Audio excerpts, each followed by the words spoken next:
Today, we're going to be talking about bike and roll routes, accessible bike and roll routes. So stay tuned on today's episode as my next guest is going to be diving into exactly that topic. Thanks. Hello, everyone, and thanks for tuning in to PWD Allies podcast. My name is Brent Frayne. I'm the host. On today's show, we're going to be talking about accessible bike and roll routes.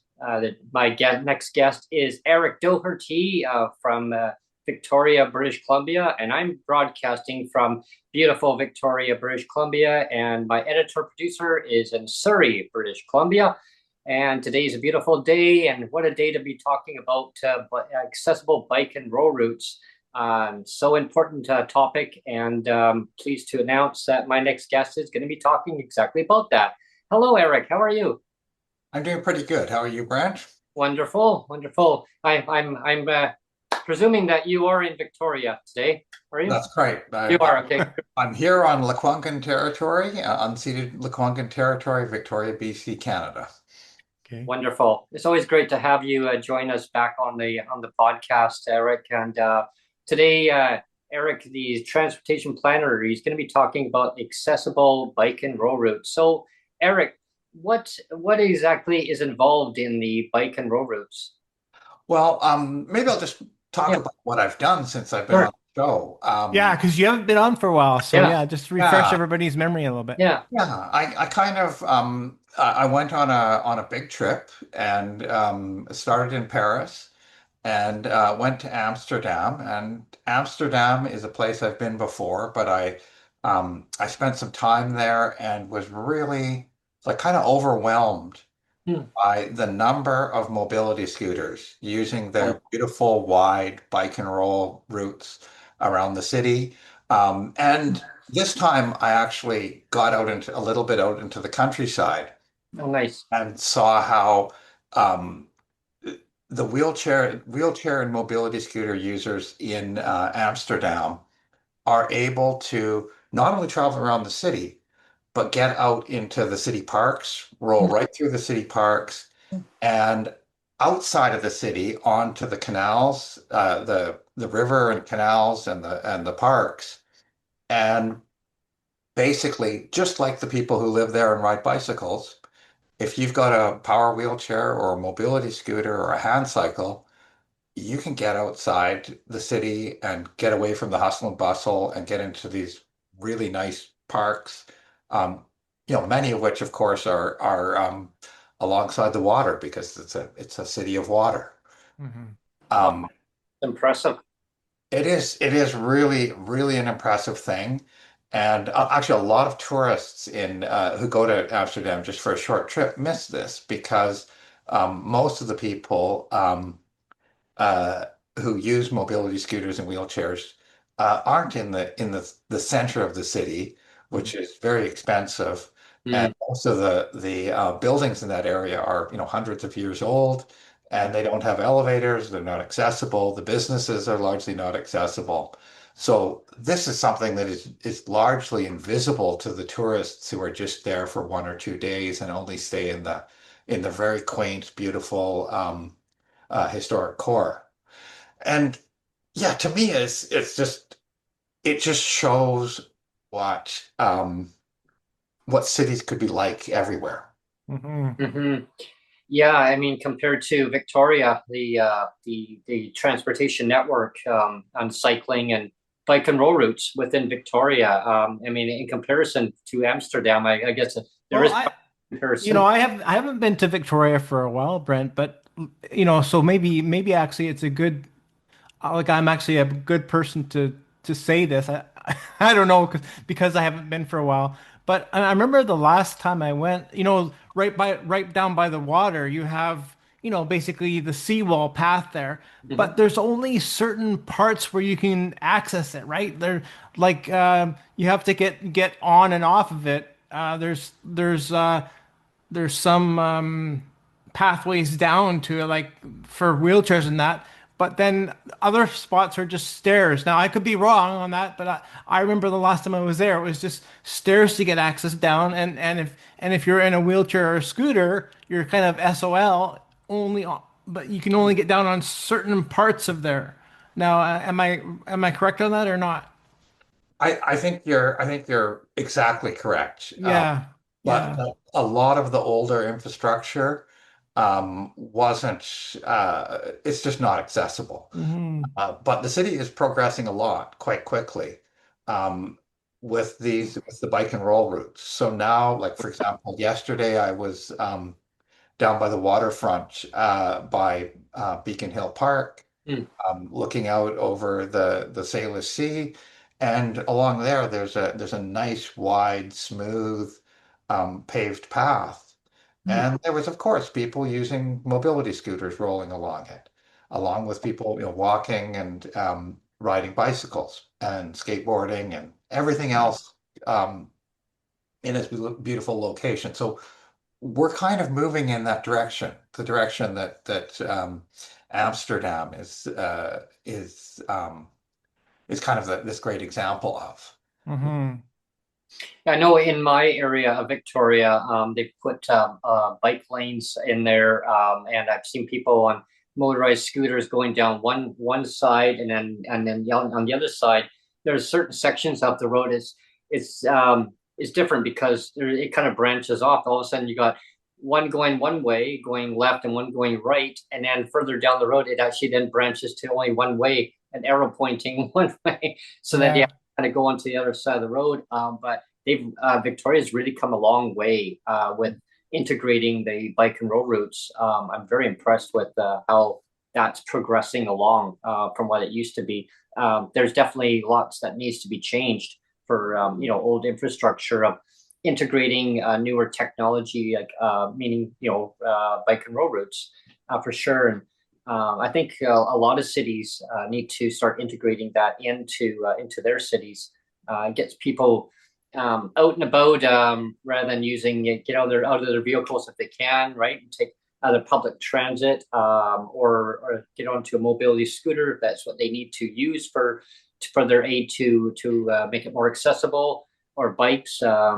I mean, rollerblades. I haven't done rollerblades in a long time, so I don't know if I'd dare to do that. That'd be good. How familiar are you, Eric, with White Rock in here? Like I'm in Surrey. How familiar are you with White Rock versus Crescent Beach? Are you familiar with the areas? I've been there, but I'm not Yeah. Well, really. because I have a little story about both of those. I mean, both of those are their beaches there. White Rock is more kind of urban and or I was just gonna say like trendy.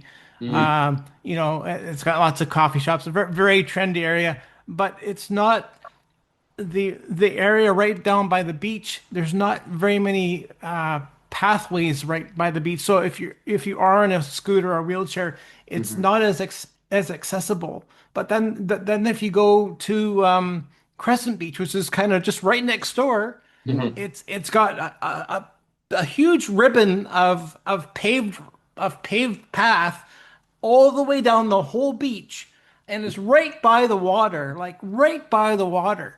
And it's a smaller beach, but it's very quaint, and you can roll all the way down the entire paved. It's really cool because like my first wife was in a wheelchair, and so we would go down there all the time, and she could get almost all the way down to the beach and we go mhm. all the way around, and it was really really nice. And just to give it like the two beaches are almost like beside each other, but Almost. the accessibility is very different between the two. Yeah. There's an area that's on Crescent Beach that's further down. I know what you're describing, Neil, where there's a big parking lot that's further down, but there's a nice little Hmm. park area too, before the parking lot, and there's nice benches where you can just sit there and just really enjoy the beach. Going back in memory lane, I remember sitting down on this bench and having a little picnic lunch, and I'm sitting here and I started scratching my ankles. I'm like, oh, what's going on here? After a little bit, well, what it was, there was these little sand fleas Oh. on there. I didn't realize what's going on. Like, why is my ankle itching? Well, I started getting bitten. Yeah. Yeah. I think Hmm. Victoria has done something quite nice with disability access that that a lot of people haven't really quite noticed. the Beacon Hill Park, which is our big Mm, urban park. I love that Hmm. part. And when it was originally built, there was a bunch of roads through it. And so people with the very rich, only very rich people would have cars when it was first built. It's an old park. So people with horses and carriages and the very rich people with their cars would be able to drive right through the park.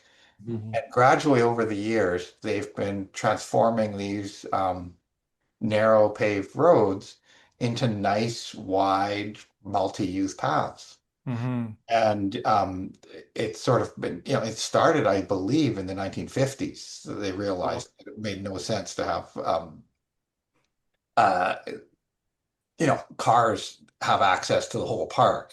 Hmm. mhm. And yeah, now they've just in the last few years, they've um, closed some of these roads to cars, opened them to Yeah. people in wheelchairs and mobility scooters, and people who just want to walk side by side and need a smooth surface, Yeah. have these nice wide walking paths. But to address the question of accessibility into the core of the park, Mhm. they kept one road open to cars, but it's now a dead end. Oh, okay. Oh, All right. And it's basically all there is there is a turnaround, a drop-off zone, and permit parking for people with disabilities. Okay. And mhm. it works really well. Hardly ever do you see a car on that road, um, except parked at the disability parking, Hmm. be Yeah, dropping picnic supplies. And so you can walk right down the middle of the road almost always without a problem. Yeah. But people who do need their cars as mobility devices can still get right into the core of the park. Yeah. Well, that's And great. they can park there and they can get over to where the concerts are in the park and things like that. Mhm. It's a really good innovation, and it just makes for everyone, it makes the park nicer. really nice and accessible for everyone. And do you know, Eric, how many parking stalls they have for people with wheelchairs for vehicles to park in there?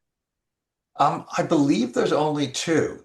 Yeah. Uh, but but when they have concerts, they they open up another area that for the concert vehicles and such. Mhm. So often it seems to me that when there's a concert that people with disabilities are using a section of a road that's normally gated off as Hmm. a parking space. So it Here seems to in be enough for the moment. I actually suggested that they add more, but they said, well, we're having a hard time finding times when both of those spots are used. Yeah. Okay. Oh, yeah. You even get peacocks in that park too. I love. That's great. Here in Surrey, Newton, where I am, the last few years they've had a car-free day. I know there's Oh yeah. different areas of the city that do it. And anyway, so every summer, I think in the next couple of weeks, it's going to be here again. It's usually during the summer that they have it.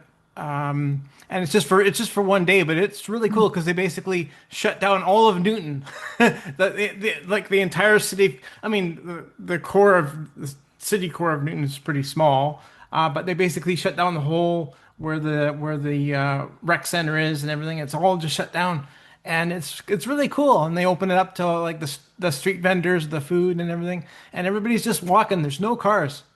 It's really nice. Yeah. Yeah. I like the bridge going from Victoria over to the North Shore. That's a really accessible bridge.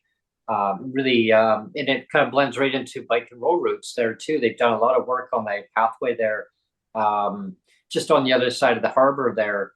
Such a beautiful area. I love going over that area. It's just very quaint. It's nice and quiet too. You get away from the hustle bustle of the city.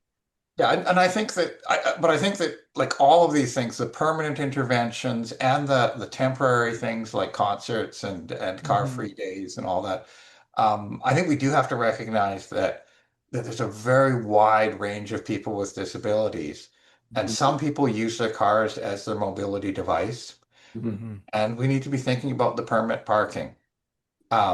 Always when you're doing these events, because it's a minority, but it's a crucial minority, to think about the people who are using cars. How do they get there? How do they park? And making sure that you're prioritizing the people who actually need to park close to the event or the park or whatever it is that's accessed.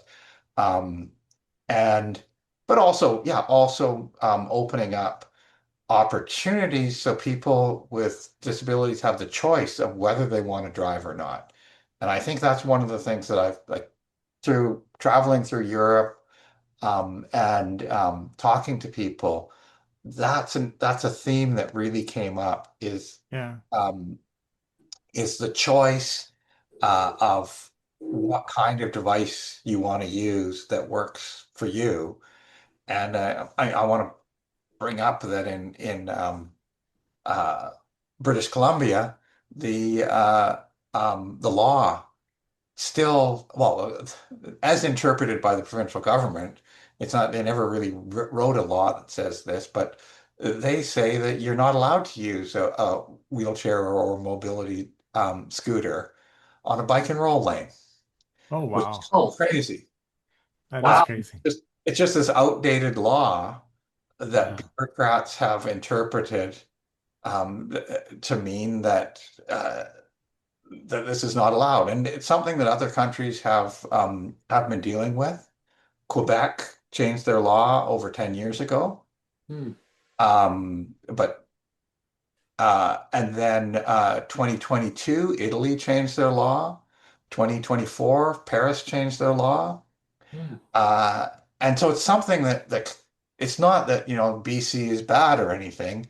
It's just something that um, a lot of jurisdictions ended up with there's just this idea that wheelchairs were slow and they belonged on this. Yeah. That's what I was going to ask if it was a speed issue. Yeah. Well, and Yeah. that's changed radically, right? Hmm.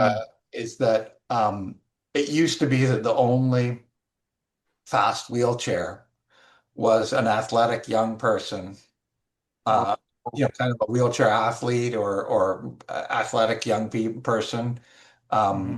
with a manual wheelchair. But now even power wheelchairs go bicycle speeds. 14 Yeah. kilometers an hour is quite usual. Um, mobility scooters, uh, mobility scooters sometimes pass bicycles now. Yeah.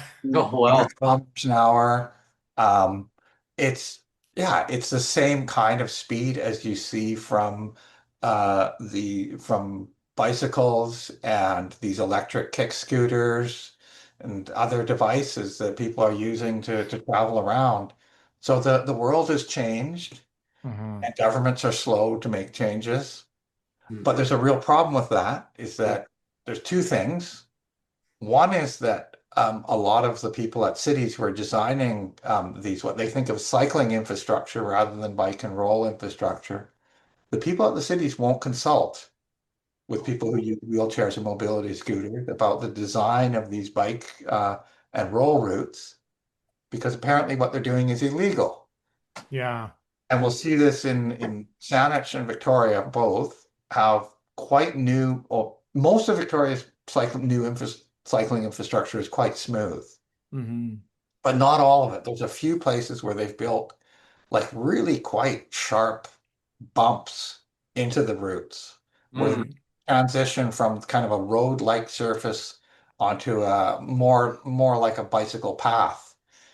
We Uh, have, and Saanich has done a lot of this, and it just yeah. makes it what should be a smooth, pleasant place to bike and roll Hmm.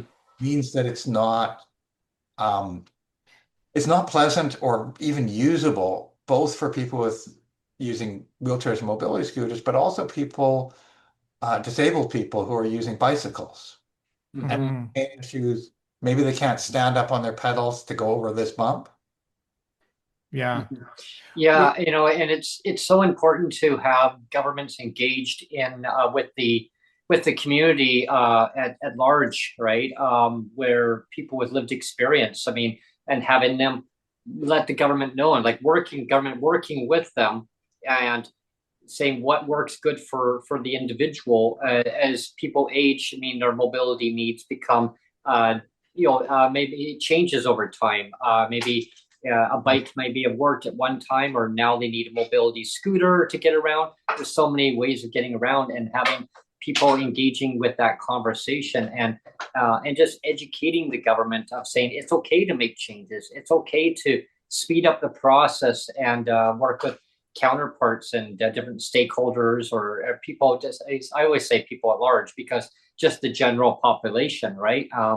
And what works good maybe work good for some people, but not for all. And I think a more inclusive to make it work for everybody and take away those bumps. Yeah, that would just be not a good situation for anyone who may need to have a kind of a smooth surface, and transitioning from that over to a bumpy surface that won't work for everybody. No. Well, we have Minnie in chat, and she makes a good point that there's sidewalks. Even some sidewalks are nice and wide, and Yep. others are like super Narrow. super narrow. I mean, I can feel it all the time. Like when I'm in my scooter and I have to hit it like a really skinny Yeah. sidewalk, I hate it. I hate it. But then you get to a nice wide sidewalk and it's great. I love it, And then you have the newer intersections that when they can do it now with the newer intersections, they're doing nice wide, like nice big islands in the middle of an intersection, like huge islands now, and with nice smooth curb cuts in the center. And so what you see that all kind of being redesigned now, and it's really like I've got a couple of examples here just in Newton again, and it's great compared to what it was before. It's night and day, right? Well, there's an area here where in my neck of the woods in Victoria, we have a new intersection that was put into and they basically redeveloped. All the engineers in Victoria, transportation engineers, they redeveloped where this area where you could just ride up on a scooter right up there. It's wide, like you described, Neil. And I love it where Eric, maybe I'll get your feedback on this too, but I've never seen anything like this where you just you wave your hand. You don't even have to press the button. You wave your hand and it activates the light on there. And now you intersections where they've changed all the intersections. So now they got a green light, an arrow for the traffic to go. All the rest of the traffic has to stay further back. And meanwhile, that light stays activated until it's a walk signal. And so I felt so safe. The odd time, the odd person will turn, but they shouldn't. But using in general, though, it's a lot more safety and it's a lot more accessible for sure. Yeah, no, I think those are great innovations, and I just thinking maybe I should show the short 2.5 minute. Yeah, let's for do sure. that now. Yeah. Yeah, because I think it's actually illustrates some of the stuff that we've been talking about. Okay, sounds great. I'm looking forward to that.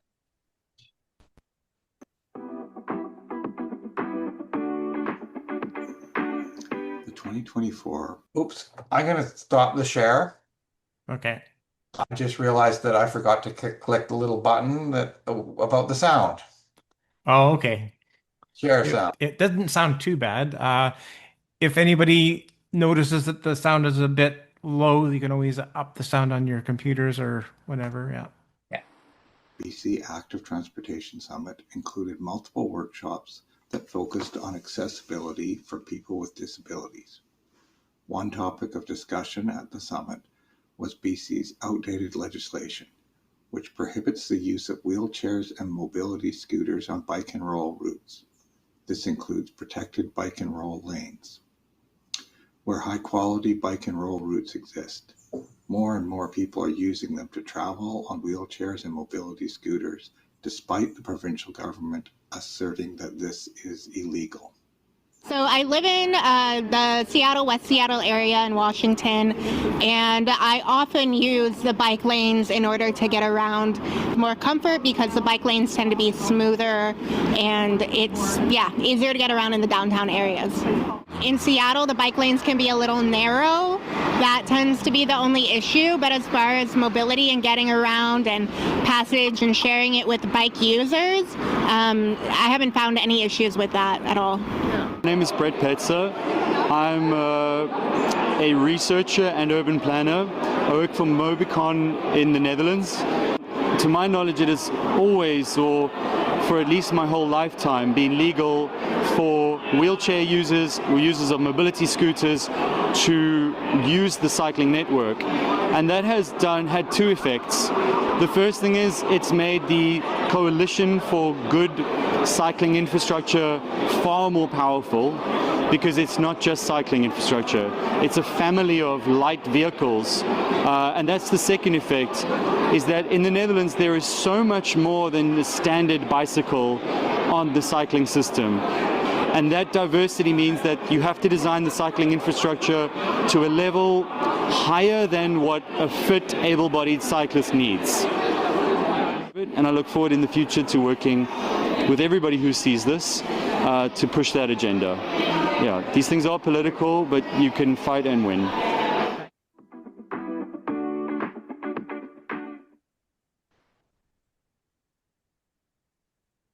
Yeah, that's good. So that's the first video. Yeah, that's just and the last photograph in that was from showing the nice wide bike and roll lanes in Amsterdam. You know, or one showing the somewhat narrower but still quite usable bike and roll lanes in Victoria. Yeah. Mm-hmm. Very impressive video explaining what works good for the users that use those routes. Especially how some of the lanes were narrow. The one lady was mentioning that it was narrow, but in general it was actually worked quite well. And I find that even in Vancouver, Eric, have you explored around there about the accessibility? How are they coming along?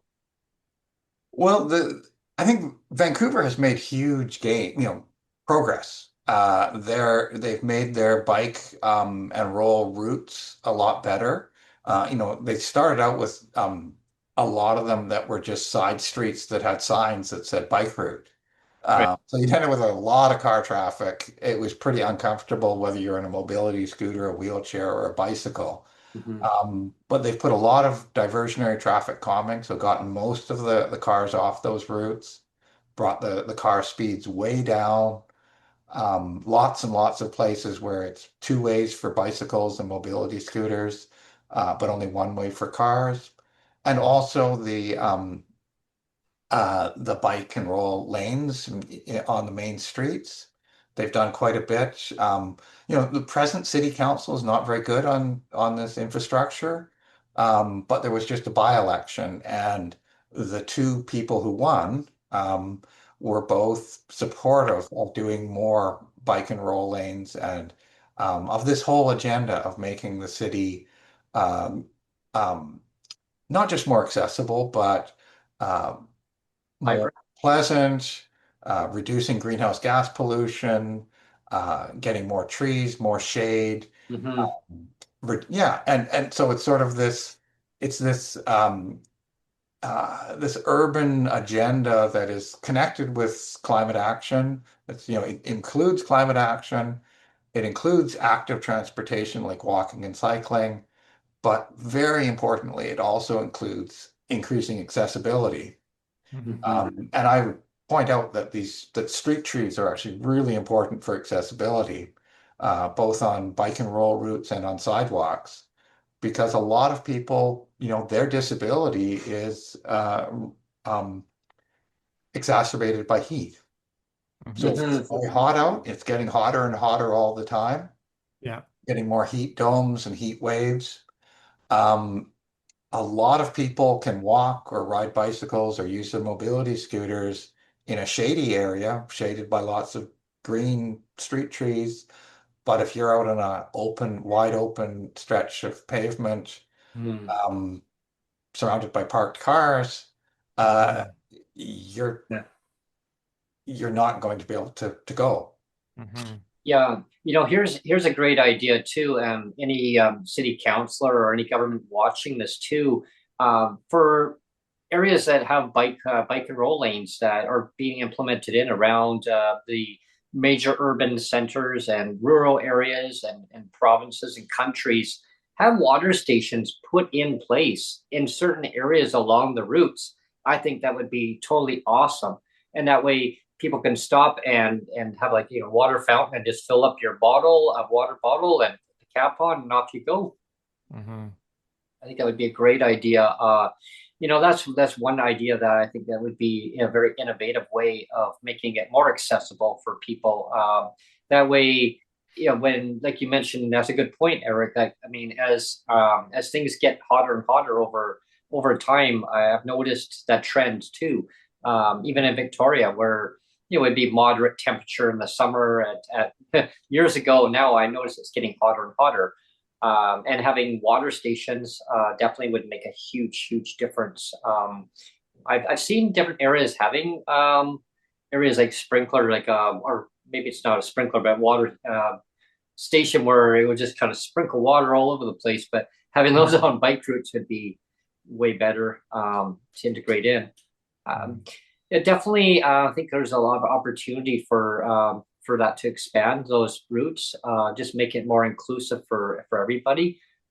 Definitely would make a huge change, and especially, of course, as we're in Victoria, British Columbia, trying to get over across that Malahat over to Duncan. I mean, that's another topic, another show in itself, but definitely not accessible right now. I mean, because of the bus strike, but having the accessible transportation, it's definitely broken. And it has to be fixed, and there's different ideas of how to do that. I still would like to see the train back up and going, but what kind of train? I mean, like a sky train or like a Canada line that we have from Vancouver to Richmond. Something like that would be kind of neat. Guy train to Vancouver to Victoria. Wouldn't that be something? Okay? Well, one of the things that I saw on my trip through, well, actually Europe and Asia, because we stopped in Seoul, South Korea, is that people think about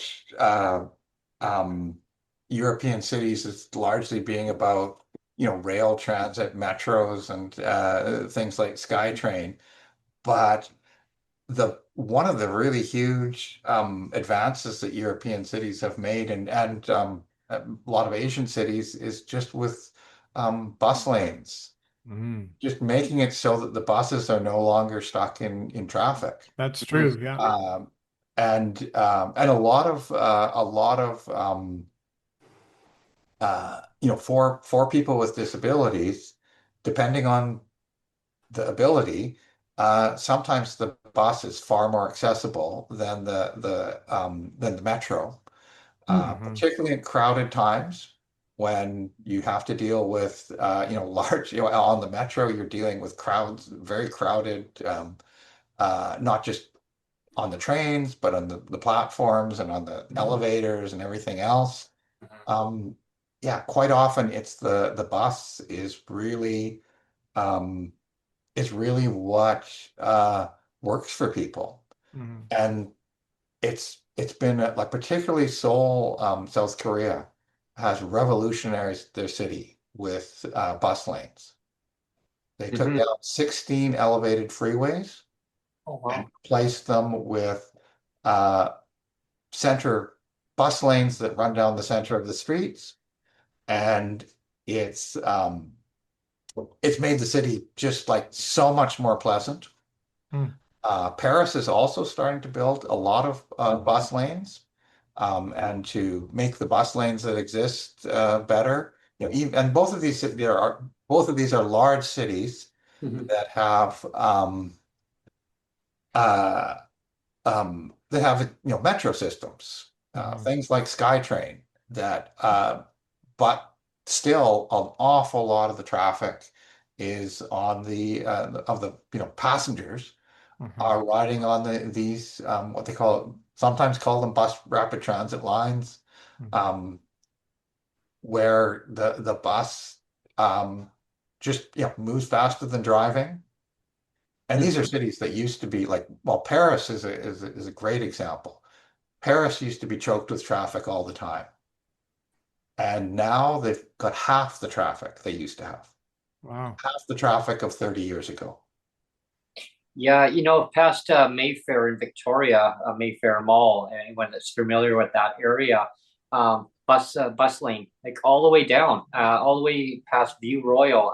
They transportation authorities actually put in more jumper routes where they've actually integrated in more of the bus lanes, so it just keeps on flowing along.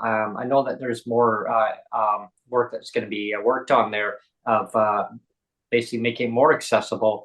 I'm really interested to hear more of the development happening there. Now, that's a really good thing to see in Victoria, that Victoria's kind of following along with all these other progressive cities and building a bus lane network. And I point out that I think the one you're talking about, like Highway 1 out to the Yeah. West Shore, out to Langford, Colwood. Yeah. That one, they've just last week started construction on the next section of that. Oh, wow. And it's right next to the Handy Dart, the new Handy Dart depot, where all the Handy Dart vehicles operate out of.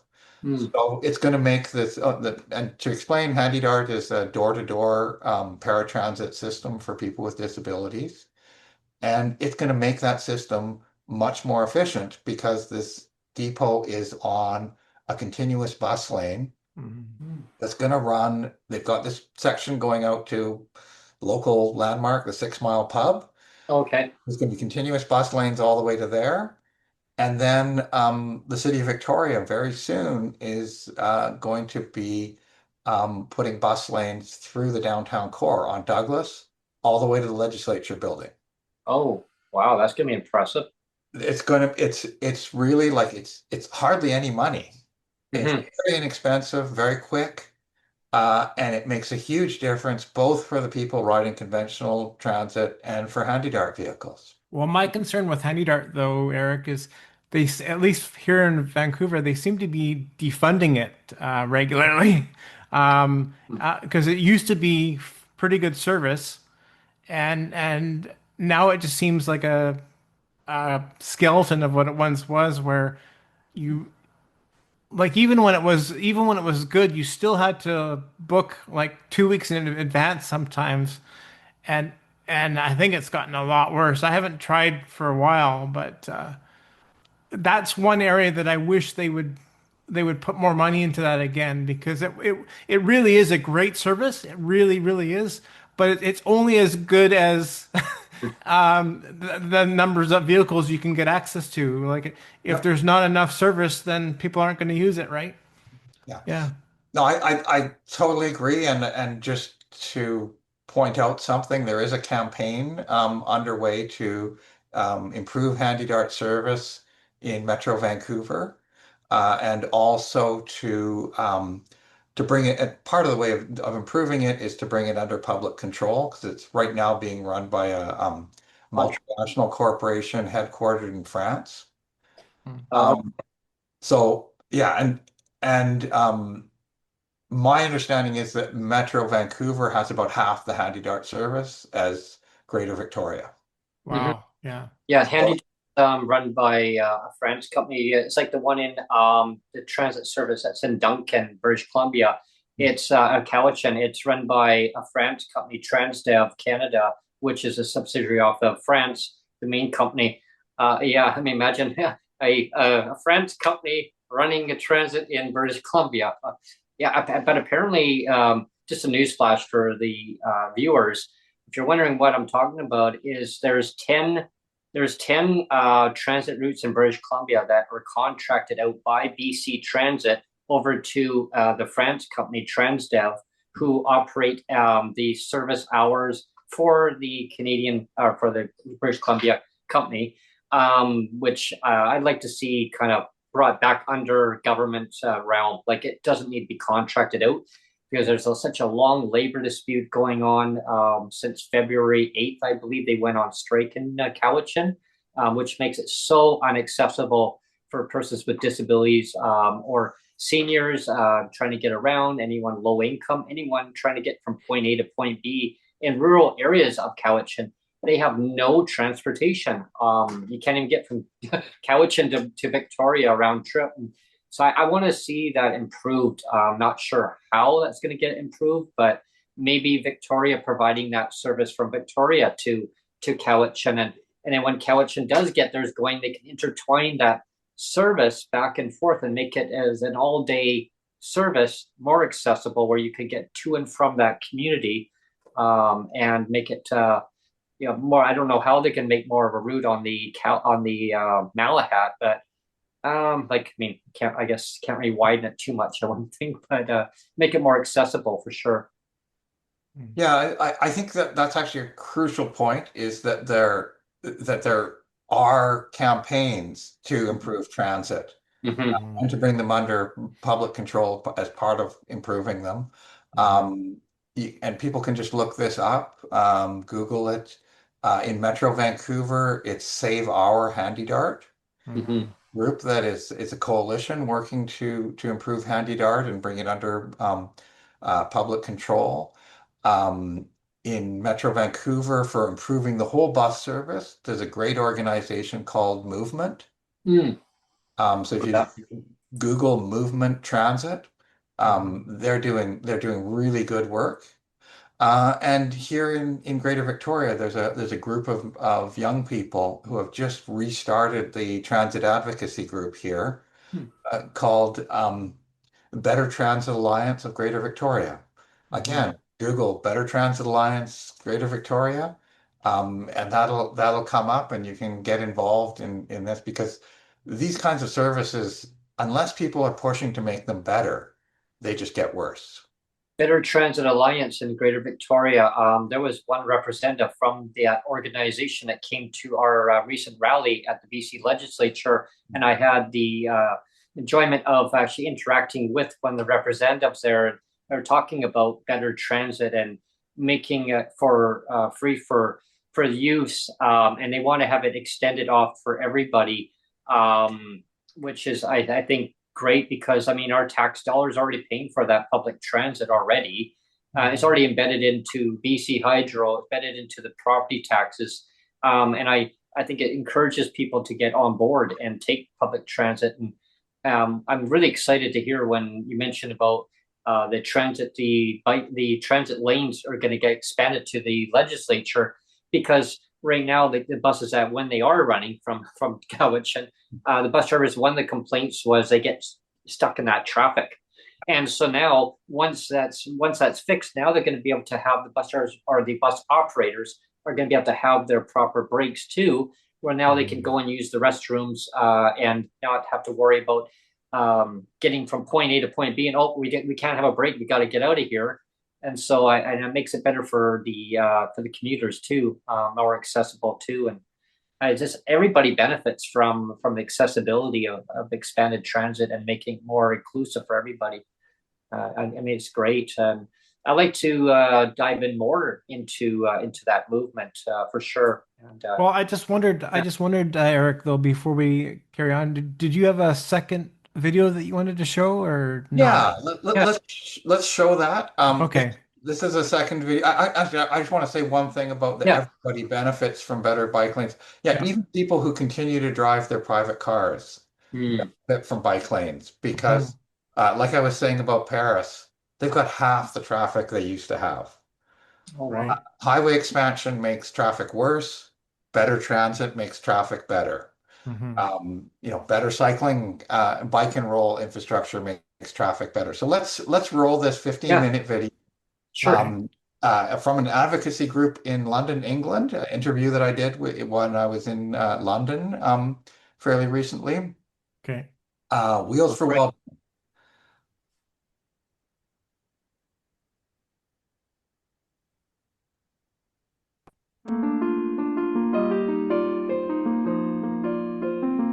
In Amsterdam, wheelchairs and mobility scooters are common on bike and roll routes.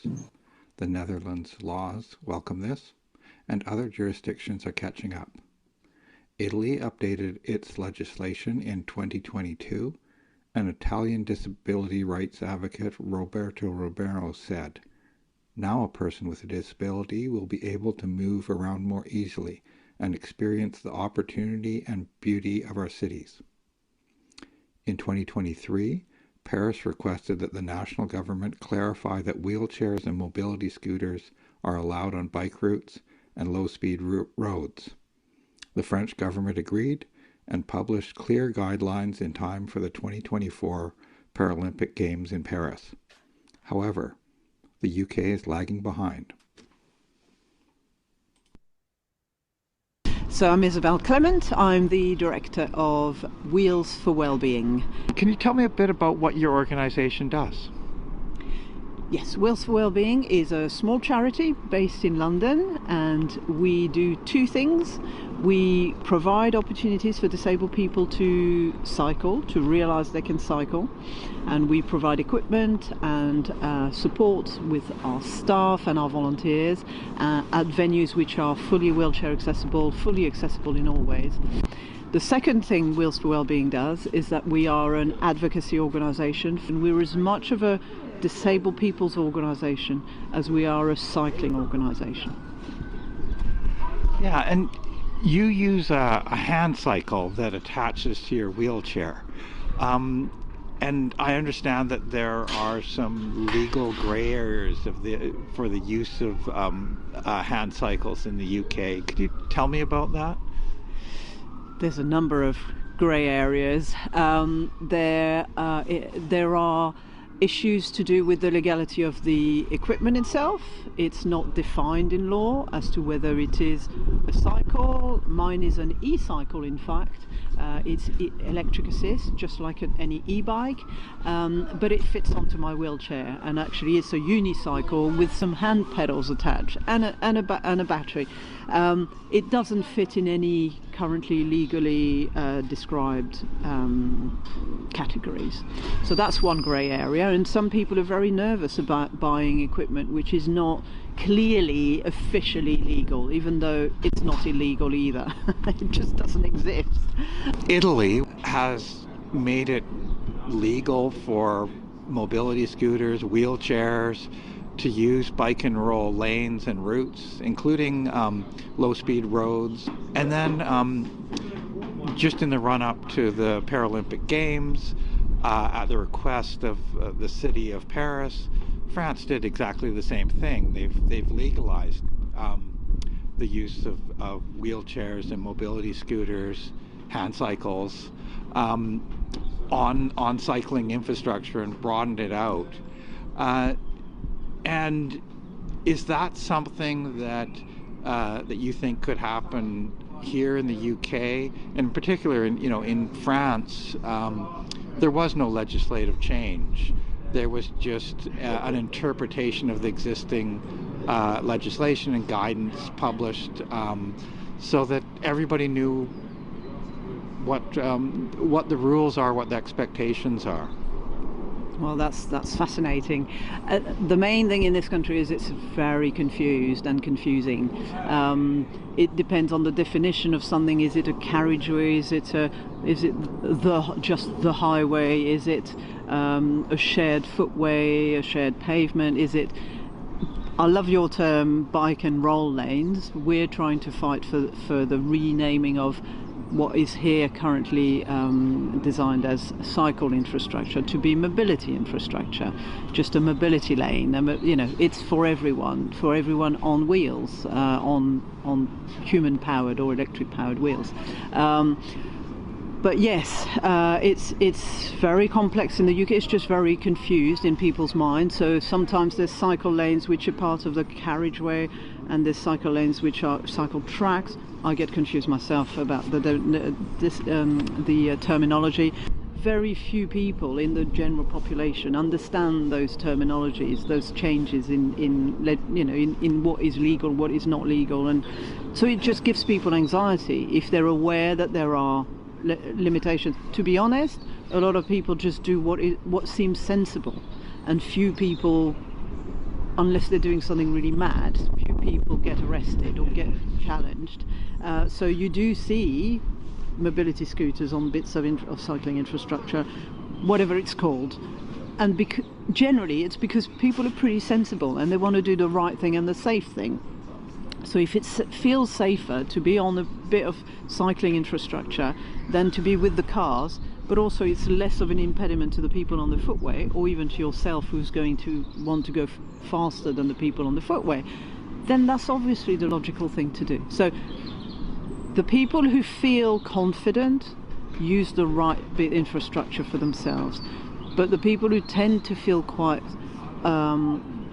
just not wanting to do the wrong thing, wanting to be within the law, and if they've understood, if they've looked into it, I guarantee you they've got confused. And what ends up, the result of that is people's mobility is being limited by themselves, generally thinking, I'm not sure what's legal, I'm not going to do it, I'm not going to want to get into trouble. So people either stay at home or get back in their cars or are dependent on expensive taxis and are not getting the ultimate benefit of being actively mobile. And that's the, to me, that's the worst thing in all of this. It's not, you know, it's about what it's doing to the individual and to the country, because people who are not being physically active are being more depressed, are being less healthy, as well as the planet. We just need to find a way to cut through all of this and let people who are using healthy and green modes of transport, let people, you know, use it as much as possible on dedicated infrastructure. Seville and Cadiz in Spain, they paint wheelchair logos right onto the bike lanes, the bike and roll lanes. What do you think of the idea of having, you know, clear signage or logo, something like that, so to let everybody know what's allowed? I love that, and we had an example in our borough here in next door to in Lambeth, where when they were developing a new bike and roll lane, they actually did put a logo of a hand cyclist with a ponytail, and as far as I was concerned, that was my representation over there. And it was fantastic. Now it's very new, it's very unusual, and it created a bit of confusion then in disabled people's mind, thinking, are you telling us that we have to be there, we're not allowed on the pavement anymore? You know, it needs to go with information campaigns, but absolutely really clear that these are shared bits of infrastructure for people who are rolling faster than at a pedestrian pace.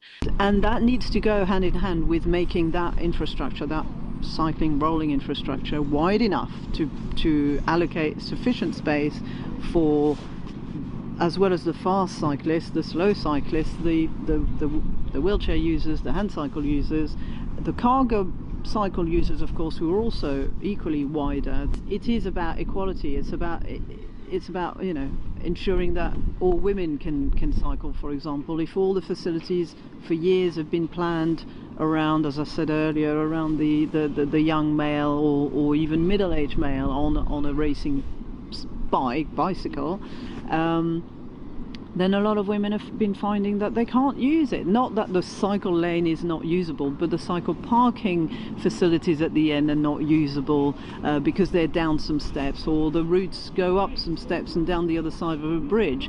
Well, if you're carrying the kids and the shopping in the cargo bike, you can't go up there any better than I can due to my disability. So by allying ourselves to each other, we co-created something called the Beyond the Bicycle Coalition here in London, which was with campaigners who were campaigning for better family cycling facilities, or the recognition of the fact that families who cycle with young children, whether they're on their little cycle next to them or whether they are in the cargo cycle, need wider facilities, need accessible cycle parking facilities for the heavier, larger, more expensive cycles that need to be even more securely parked than the standard bike off, the standard cheap bicycle. So family groups who cycle but also the cargo logistics or small businesses who use cargo cycles for their trade, and disabled cyclists. We've found that actually we have very much common calls around the asks that we make of politicians, of local authorities, etc., of funders, is for cycling facilities which are of a different kind to what it would be if it continued to be planned around the able-bodied male on two wheels.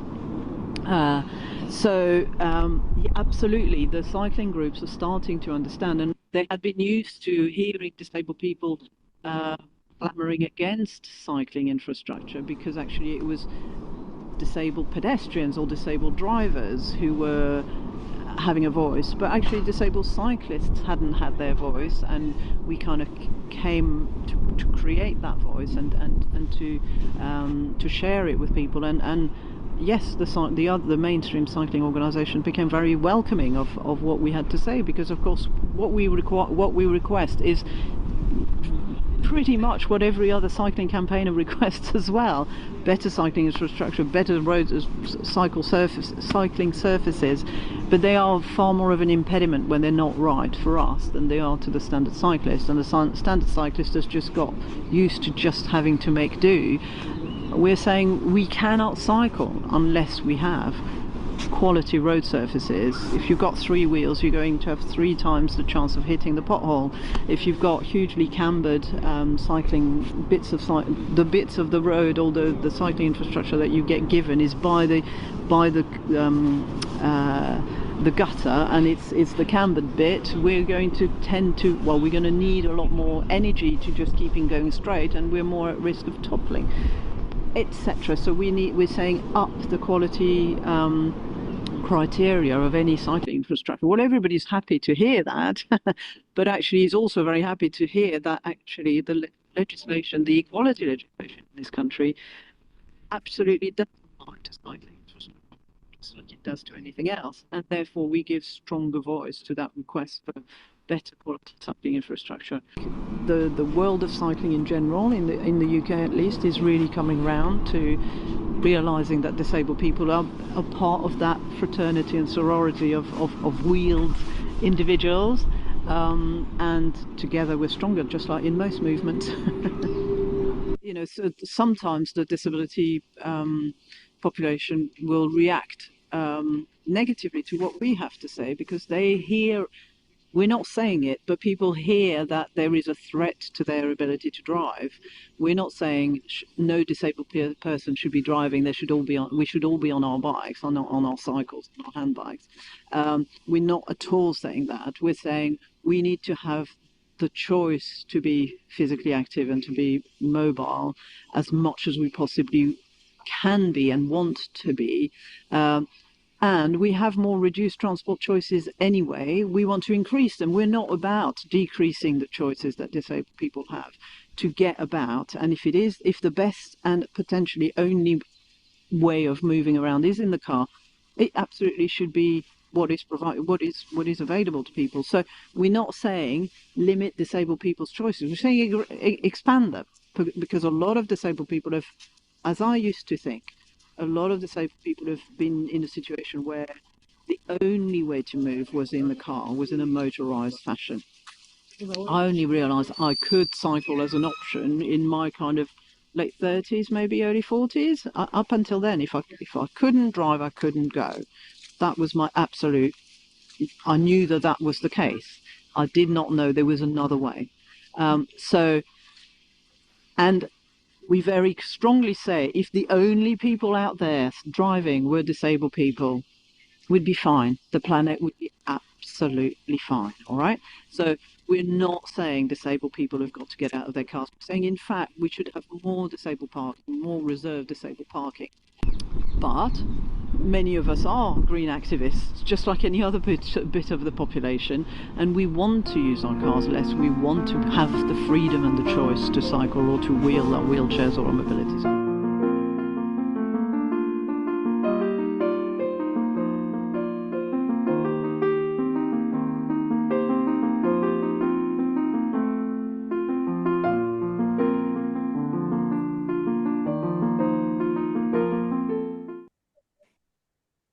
That was a really cool interview. I like that. I love that, Eric. That was awesome. You Thank know you. what part I like was right at the beginning they had they showed somebody in a on a bicycle right beside a wheelchair, and they were holding on to the push, and so it was like when they're drafting to they were drafting each other. It was kind of cool. Yeah, I love seeing that. That was really neat. it's Yeah, fabulous. it's one of the nicest things about riding on places where there's nice, wide, smooth routes Hmm. is you can ride side by side on bicycles and chat. Hmm. And you can do that on, a mobility scooter and a or a wheelchair and a bicycle side by side as well. If the route is wide enough and smooth enough and high enough quality. Hmm. If the infrastructure is more accessible, for sure. And yeah, I mean, watching that documentary that you put together there, I mean, it was great. I mean, it goes to show that what can be done. I love their accents that they have over there over in London. It's great. And I mean, it was just educational, right? I mean, it's just Hmm. educating the public that what the things that can be done, innovative ways of broadening it around the world, and in our, especially in our beautiful province. I mean, what can be done here? If it can be done in other areas, it can be done in British Columbia and across Canada, and so many cities that need to kind of step up to the plate and actually implement these ideas and put it in motion so that everybody feels welcome and inclusive. Because as we get older, we get more disabilities, and nobody should be left behind. And that's the way I look at things. Well, I like the one comment that she made too. I mean, she made a lot of great comments, but I like Oh the one yeah. when she said, that people know what feels comfortable and right for them, comfortable and Yeah. safe for them, and they make the choice, the correct choice for them. And I thought that was so important. Like it's just like bingo, she hit it right on the head there, right? Yeah, So you yeah, it was took the just words really, right out of my mouth. I was just going to yeah, that. Yeah. yeah, No, and, yeah, and it's very true. We yeah. don't need laws that are involved. And, like she was talking about how the laws in the UK are confusing and confused and nobody really understands, but people just do things that work. Hmm. Hmm. Hmm.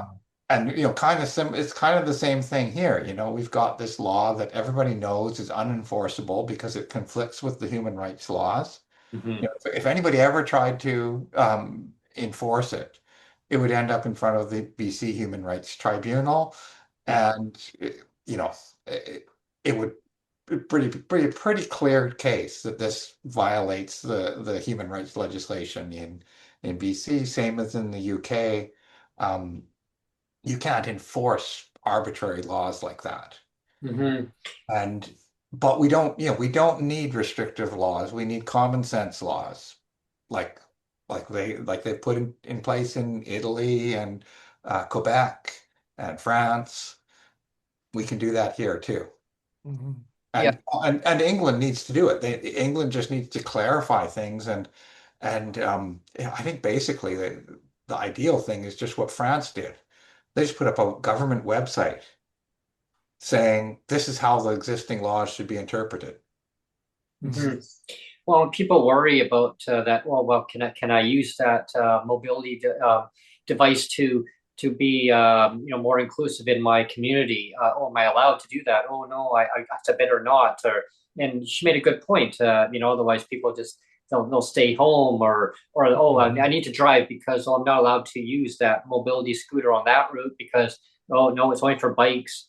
Yeah, I mean that's a very good point that she made on that, and I thought that really stood out a lot to me. And making that clarity, like you mentioned, Eric. I mean, this is how it is, and just put it up there, and uh, Hmm. yeah, If you build it, they will come. exactly. We've reached the end of the hour, so I don't know if you wanted to wrap up the Sure, show. Yeah. sure.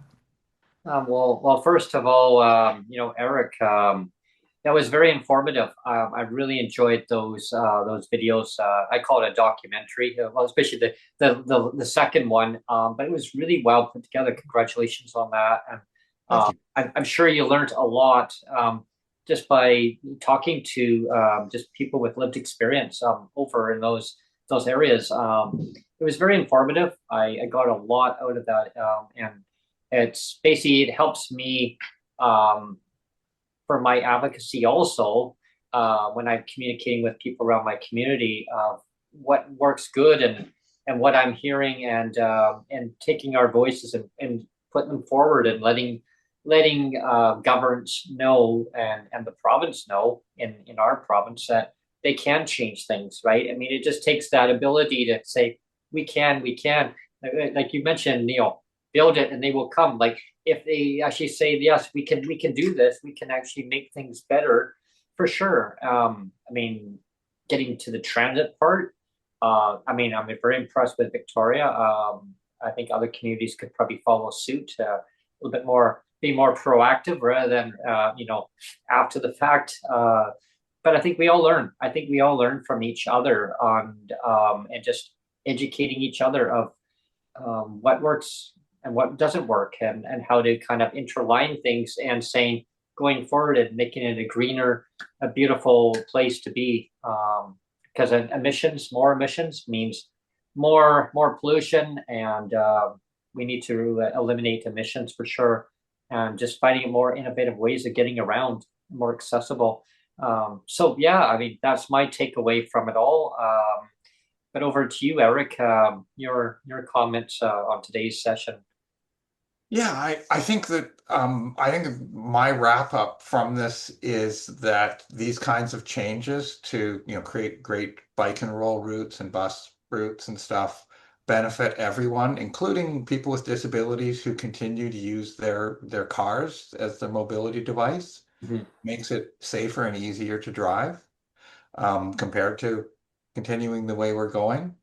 But I'd also like to, flag that we're in a situation where much of Canada, the prairie provinces, are on fire right now with the climate crisis. Mhm. And people with disabilities can play a big role in advocating for climate action, like creating good bike and roll routes.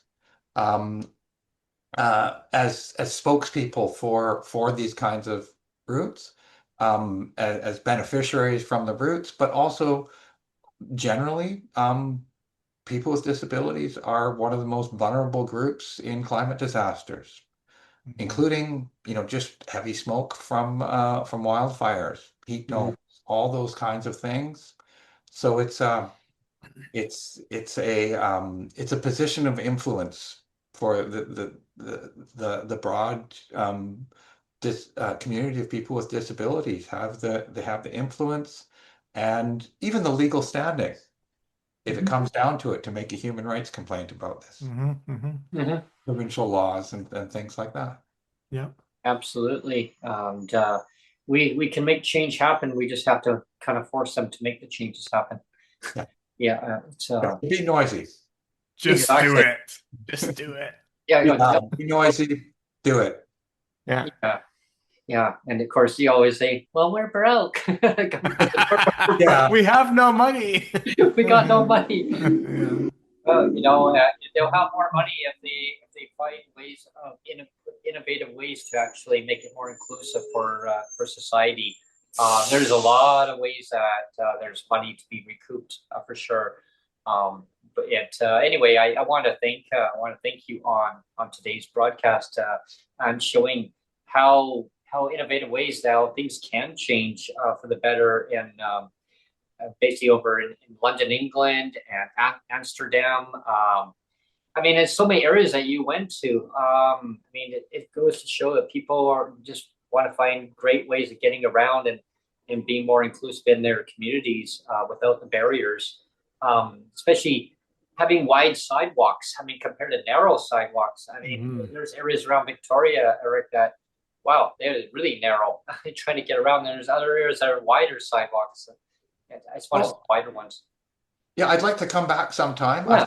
more video footage Yes. from Europe and Victoria that I haven't shown yet.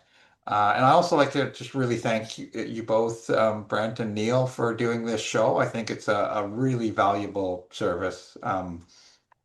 That getting a message out that isn't going to get out in any other way. Yeah, Um, good.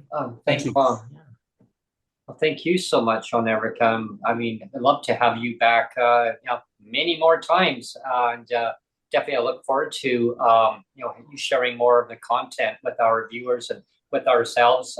Like I say, it really brightens the horizon for advocacy and on so many organizations too that will really pick up on this information, and it really it's a network, right? And it amplifies. The voices of the unheard and that are now brought forward of saying those voices can now make change happen worldwide. And it's people like you, Eric, that are helping the initiative with that. And I greatly appreciate everything that you do too. And we should say that too that you premiered your video on today's episode too. So Yeah, it's kind of a win for us as well. So it's we it's a thank you for that bonus. as well. Yeah. Yeah. It's awesome. Yeah. So definitely closing comments for you, Neil. Yeah, I just really enjoyed the episode, and I really liked how you put the that last video together. I thought the woman that was interviewed was very knowledgeable, and she said some really just very common sense stuff, and like you were saying earlier, Eric, it's like so much of decisions, if they were just based on common sense, would go so much further, right? It's just use common sense and we're good, right? Yeah. Yeah, common sense, and then there's reality, how the government looks at common sense versus lived experience common sense. I mean, things Let's do the opposite. Yeah. well, I mean, that works good for the person, right? I mean, it's how to change the perception on ability for the person, because the person knows best what's good for them and how to get around versus what municipality will say, well, yeah, but it's always been that way. It's status quo. Nobody's ever wanted to change it. So let's just run with it. Well, we have to run ways of thinking of how do we change going forward? Like, are we using horse and buggies? Are we going into antique cars? Are we going to, just general cars for and people with disabilities? Yes, there are people. That was my big horn.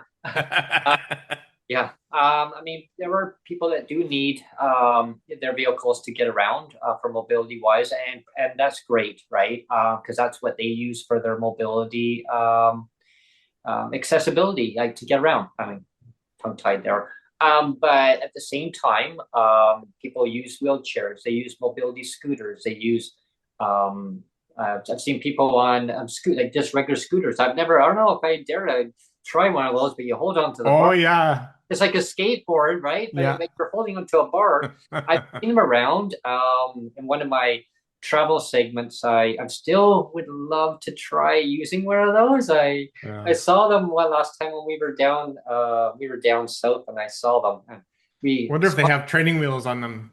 Well, I saw them, and people were just parking them. They were down in Portland, and they just parked them, and they just off they go. Well, how does that work? They're like, it locks. And then the city, they have a crew that comes by and they pick them up and they take them along. However, they say that they're safe, they're easy to use, like people can get around without having to drive.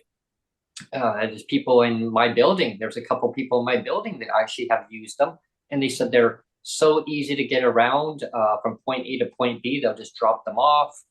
I mean, whatever modes of transportation that a person with disabilities needs to use, or anyone even without a disability. Like, there are people who, I mean, they feel that they don't have any, like, a physical disability. They may have a mental disability or combination of so many factors. But just being able to get around mobility wise, people park their vehicles because they don't want to drive. They want to take a bike. There's motorized bikes. There's so many modes of transportation, and I think learning from each other and what works good and what doesn't work, but make it universal. that's the key word is I want to use is universal, so that it's all inclusive for everybody. Yeah. Mm-hmm. But looking forward to, Eric, of hearing more of your journeys on your videos too, and your interactions with people. Definitely, we'll get you scheduled in. We can talk off the show, and then we'll get you definitely scheduled in, and more segments, and we'll scatter them out. Yeah, and if anybody wants to find my writing or videos on this, it's on my website, ecoplanning.ca. Okay, great. Awesome. So Well, I'm gonna say goodbye. Have a Yeah. very good day. yeah. Talk to you later. Yeah, thank you very much, Eric, for tuning in to today's broadcast to PWD Allies podcast. Everyone, check out the podcast version. If you're listening offline, check it out on the Apple Store, Spotify, Google Play Store. There's so many varieties of checking out the podcast. And I hope you enjoyed today's broadcast if you're watching live. Definitely share the content out to your friends, family, neighbors, relatives, you name it, governments, Enemies. Yeah, Cheers, everyone. Thank you, everyone. Take care.